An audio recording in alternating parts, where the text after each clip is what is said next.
Hello everyone, welcome to another interview here from the Jadu headquarters in New York. I would like to welcome our new guest or today's guest, Tina.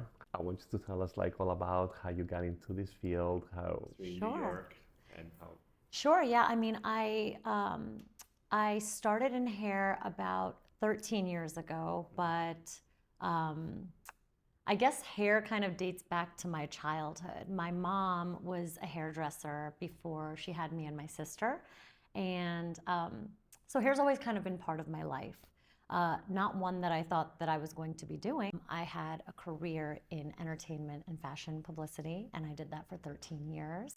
And I think that I was just at a point in my career where I didn't know what was next, but I knew that I wanted a change. So about 13 years ago, I left that corporate career and went to hair school. I was inspired by my mom, I was inspired by my history, and kind of didn't know what was going to come of it. Um, and now here I am 13 years later with my own private studio in Midtown Manhattan.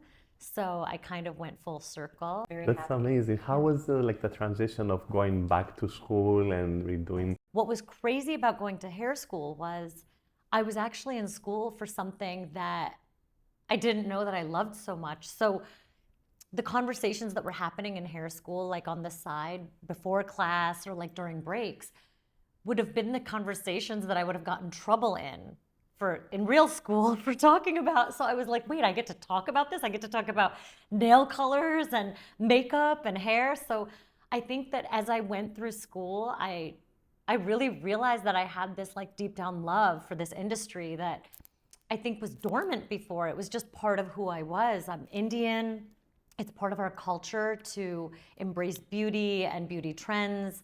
So, yeah, I think for me it was surprising how weird but fun school ended up being. So do you remember the turning point? Like for me, the turning point at one time it was I was doing editing, and was called up because they knew I was doing makeup to do a model's makeup for TV, and that's where the turning point was. Do you remember where your turning point No, I was? didn't have any overlap between the two careers. When I decided to leave PR, I took a break, and during that break, I sort of thought about what could be next. Um, but if I'm being honest, hair was never in my mind. It was never that I was going to leave PR to become a hairdresser. It wasn't linear for me, and it just sort of organically happened.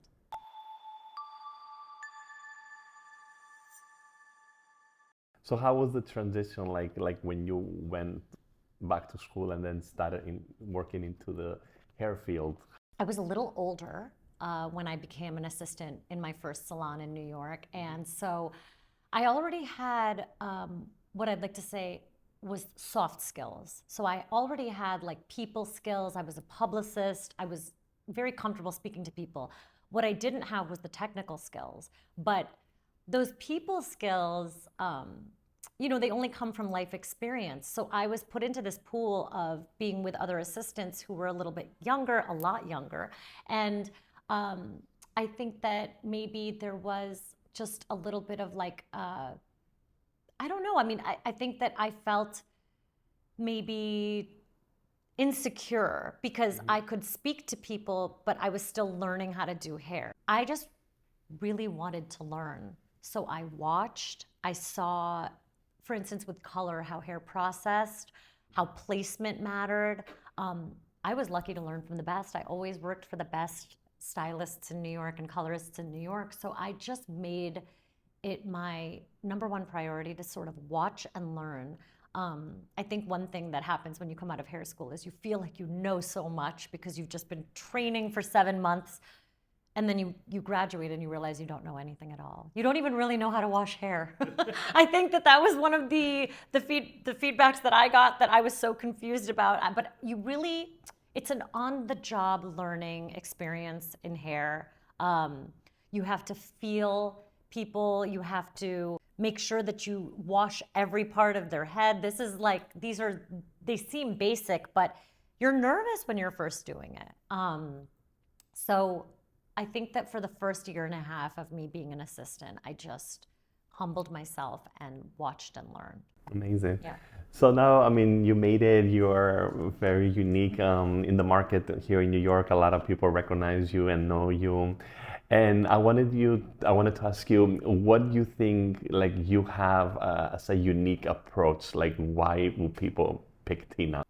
Okay, well, first, let me just say that I feel like imposter syndrome when you say that anybody knows who I am, because you can churn out content all you want and you have no idea who's watching it. So I think that my first question to any new client is always, how did you find me? And when they tell me that their friend group has seen my TikToks, I literally just, I get quiet for about 30 seconds just to take that in, because I can't believe that that's me. I think that I tend to maybe attract a clientele that sort of likes a more natural look, even with color.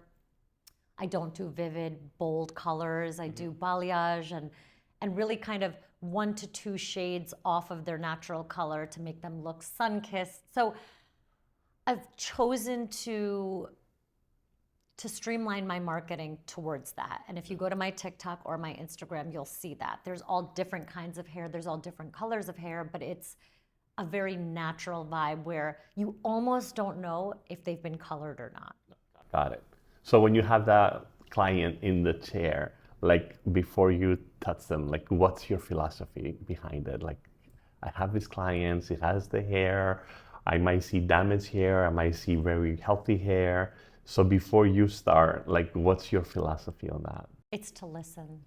I always want to listen because I remember when I was a client feeling super intimidated with any stylist. And even having the background that I did where my mom was a hairstylist, if you feel like you have these 30 seconds to describe to this person with scissors like what you want in your hair. And so I really allow the client to tell me, and I listen and absorb everything. If they have prior experiences that were traumatic to them, if they are going through a breakup, I try to just absorb all of that and hear what they have to say. If they have photos that they've brought, we look at the photos. I wait to insert my opinion until they're finished kind of describing to me, to allow them that space to feel comfortable to talk to me. Mhm. So what do you feel like they want in their daily hair routine? Like, Well, yeah, they want to be able to make their hair look great. And I think one thing is whenever you leave a salon, your hair looks great. You have a professional doing it. But the real testament for me with a happy client is, can they do it themselves? So a lot of times on Instagram, I not only post my work, but I post a series called Hair in the Wild, where it's them doing their hair and posting to Instagram. And that to me is, those are my proudest moments, is if they can do their hair and achieve great results, then I know that my job has been done. Because I do your hair one day, but you do your hair every day. So I want to be able to give you a style that's manageable, that you can achieve great results on your own, and have people ask you where you get your hair done, because you only leave the salon one day. So that to me is the measure of a great haircut.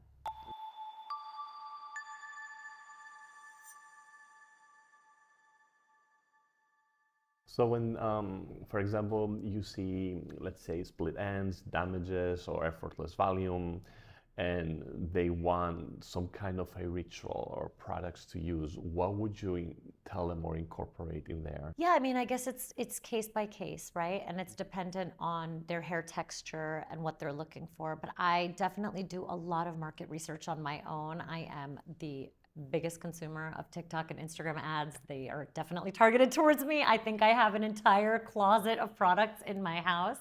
And I like using different product lines to see, because every product line kind of has their hero product.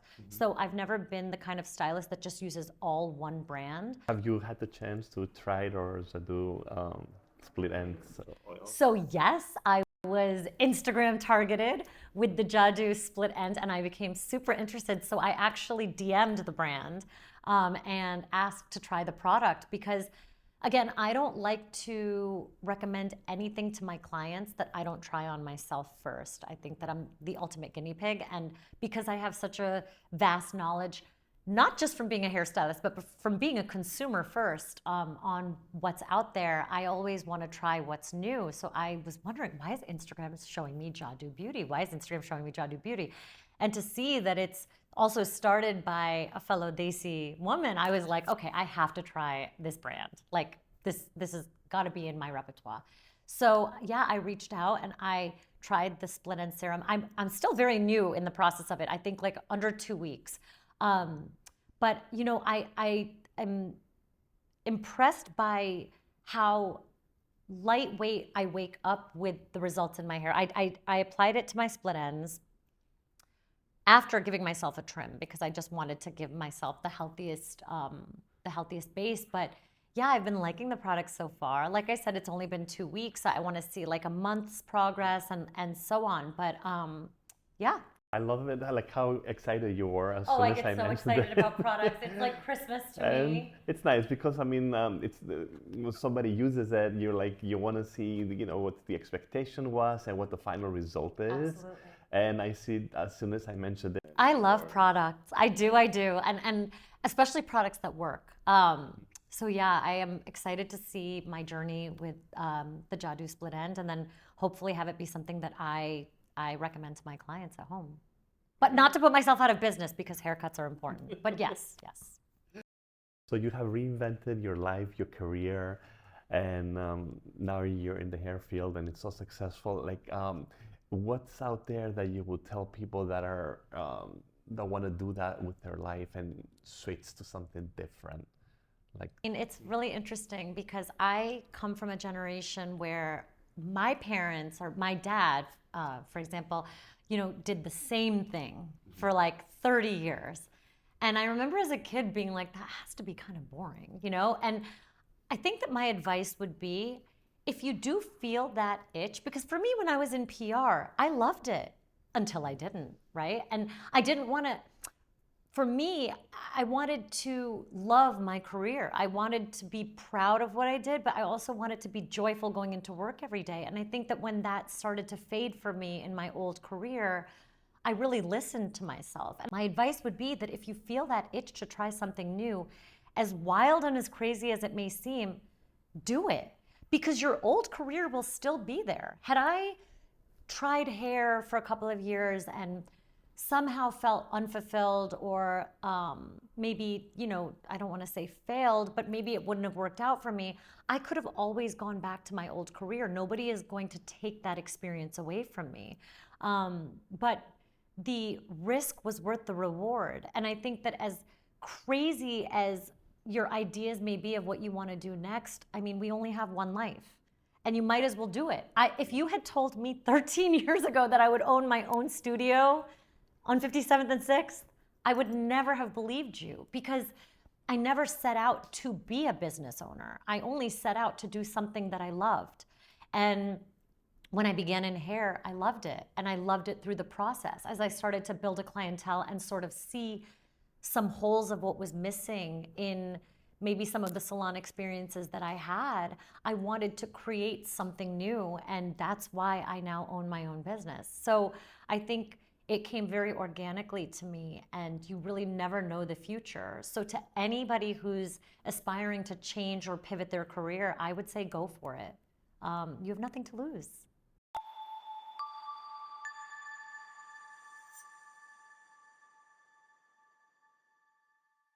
Tina, it was very nice having you here at Jadu Headquarters. I definitely would like to give you a beautiful gift from us. It's a beautiful product. I definitely want you to try it. We love it. Clients have seen results. They swear by it.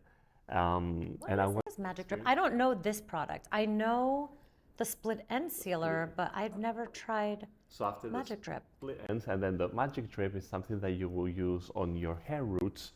You can massage it right into the scalp. It will give you fuller hair, more healthier hair, and the finish is just amazing. I don't use it. I have extensions. I'm not supposed to put any oil products on the extensions. It's a water-based product, so you will not have any issues with the extension. Let me see. And you push like this? Push the back, and product comes through here, and then you massage it in circular motion onto the scalp. I like to smell. It smells like coffee. Okay, I'll try. Yes. So just like this? Yeah. Circular motions? Circular motions and run it. Ah, Out to the it hair. kind of tingles in the scalp too, but it feels good. And you promise this is going to give me visible, fuller hair so I can get rid of 100%. these extensions? 100%. Okay.